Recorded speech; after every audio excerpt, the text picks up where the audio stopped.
નમસ્કાર મિત્રો, સ્વાગત છે તમારું આપણી આ યુટ્યુબ ચેનલમાં જેનું નામ છે ગુજરાતી જીકેની જમાવટ।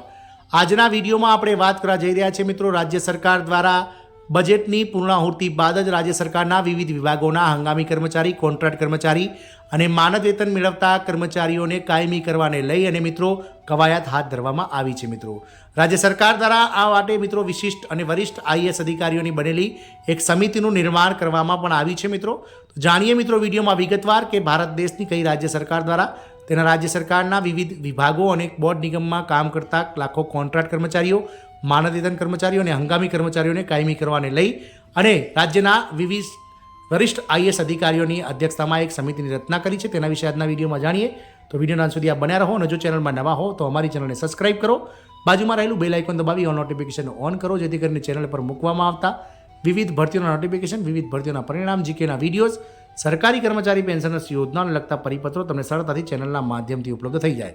તો હરિયાણા રાજ્યના હંગામી કર્મચારીઓને કાયમી કરવામાં આવશે।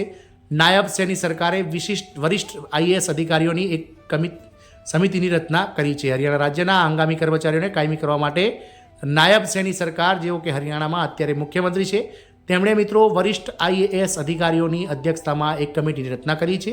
હરિયાણામાં મિત્રો અસ્થાયી કર્મચારીઓને નિયમિત કરવા માટે નીતિ તૈયાર કરવા માટે વરિષ્ઠ આઈએએસ અધિકારીઓની એક સમિતિની રચના કરવામાં આવી છે। મુખ્યમંત્રી નાયબ સૈનીની અધ્યક્ષતામાં 5 ઓગસ્ટે યોજાનારી કેબિનેટની બેઠકમાં આ નીતિને મંજૂરી આપવામાં આવે છે। વરિષ્ઠ અધિકારીઓની આ સમિતિ પ્રથમ બેઠક 26 જુલાઈના રોજ મળી હતી। તેમાં પંજાબના નીતિ વિષયક મુદ્દાઓ પર પણ ચર્ચા કરવામાં આવી હતી। જોકે પ્રથમ બેઠકમાં ડ્રાફ્ટ પોલિસી પર બહુ ચર્ચા થઈ ન હતી, પરંતુ તેની પૃષ્ઠભૂમિ પર ચર્ચા થઈ હતી। હવે કમિટીની બીજી કે ત્રીજી બેઠકમાં પોલિસીનો ડ્રાફ્ટ તૈયાર કરી શકાશે। આ સમિતિને મુખ્ય સચિવ વિજેન્દ્ર સિંહ, મુખ્ય સચિવ ડૉક્ટર ડી સુરેશ, કમિશનર અને સચિવ વિકાસ ગુપ્તા, મુખ્ય પ્રધાનના અધિક પ્રિન્સિપાલ અને સચિવ ડૉક્ટર અમિત અગ્રવાલ, માનવ સંસાધન વિભાગના મહાનિદેશક જે ગણેશન, નાણાં વિભાગના વિશેષ સચિવનો સમાવેશ થાય છે। સચિવ ડૉક્ટર આદિત્ય દહિયા, શાળા શિક્ષણ વિભાગના નિયામક જીતેન્દ્ર ડોરિયા અને ડીએ રાજેન્દ્ર સવેરા વર્માનો જે છે ત્યાં કમિટીમાં સમાવેશ થાય છે। મુખ્ય સચિવ TVSN પ્રસાદે આ સમિતિની રચના કરી છે। સરકારે કહ્યું છે કે આ કમિટી ચર્ચા કરશે અને તે કર્મચારીઓ માટે ડ્રાફ્ટ પોલિસી તૈયાર કરશે જેમણે કોન્ટ્રાક્ટ પર સેવા આપી છે। કુમાર સમિતિમાં છે, તેઓ લાંબા સમય સુધી માનવ સંસાધન એટલે કે અગાઉના સામાન્ય વહીવટ વિભાગમાં સચિવ અને અગ્ર સચિવ પદ પર રહ્યા હતા। આ ડ્રાફ્ટ પોલિસીની પૃષ્ઠભૂમિમાં એક પિટિશન અને હાઈકોર્ટમાં દાખલ કરાયેલી અપીલમાં કરવામાં આવેલી ટિપ્પણીઓ પણ ધ્યાનમાં રાખવામાં આવી છે।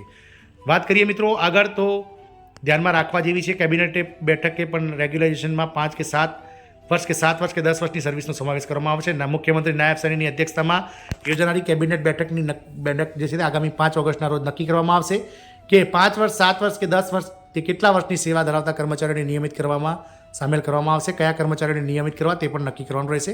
અત્યાર સુધીની ચર્ચા મુજબ જે કર્મચારીઓ હરિયાણા સ્કિલ એમ્પ્લોયડ કોર્પોરેશનમાં પોર્ટ કરવામાં આવ્યા છે તેમને નિયમિત કરવા માટે વિચારણા કરવામાં આવી રહી છે। હાલમાં એવા કર્મચારીઓ છે જેઓ વિભાગોમાં કામ કરી રહ્યા છે પરંતુ હરિયાણા સ્કિલ એમ્પ્લોયમેન્ટ કોર્પોરેશનમાં પોર્ટ કરવામાં નથી આવ્યા। આગામી બેઠકમાં તેની ચર્ચા કરવામાં આવશે। એડવોકેટ જનરલ બલદેવ રાજ મહાજને પંજાબની નીતિનો ઉલ્લેખ કર્યો હોવાથી આ નીતિના સારા મુદ્દાઓ પણ સામેલ કરી શકાય છે। મુખ્યમંત્રીના મુખ્ય અગ્ર સચિવ રાજેશ ખુલ્લર શક્ય તેટલા હંગામી કર્મચારીઓને આ નીતિનો લાભ મળે તે સુનિશ્ચિત કરવાના તમામ પ્રયાસો કરી રહ્યા છે, પરંતુ અધિકારીઓની સમિતિના ડ્રાફ્ટ પર પણ ઘણું નિર્ભર છે। આમ રાજ્ય સરકાર હંગામી કર્મચારીઓ, કોન્ટ્રાક્ટ કર્મચારીઓને આગામી સમયમાં જે છે તે કાયમી કરવાને લઈ અને મિત્રો સમિતિના રિપોર્ટની રાહ જોઈ રહી છે અને આગામી 5 ઓગસ્ટના રોજ આ સમિતિ પર અને આ નીતિ પર જે છે તે મિત્રો મંજૂરીની મહોર મુખ્યમંત્રી દ્વારા મારવામાં આવી શકે છે। આશા રાખીશું કે અન્ય રાજ્ય સરકારો પણ પોતાના રાજ્ય સરકારના વિવિધ વિભાગો, બોર્ડ નિગમ તેમજ અલગ અલગ કોન્ટ્રાક્ટ વિભાગોમાં જે કામ કરતા કર્મચારીઓને ચોક્કસથી હરિયાણા સરકારથી પ્રેરાઈ અને જરૂરિયાત મુજબના જે કર્મચારીઓ છે, યોગ્ય લાયકાત ધરાવતા તેવા કર્મચારીઓને કાયમી કરે તેવી આશા સહ જય હિન્દ, અસ્તુ।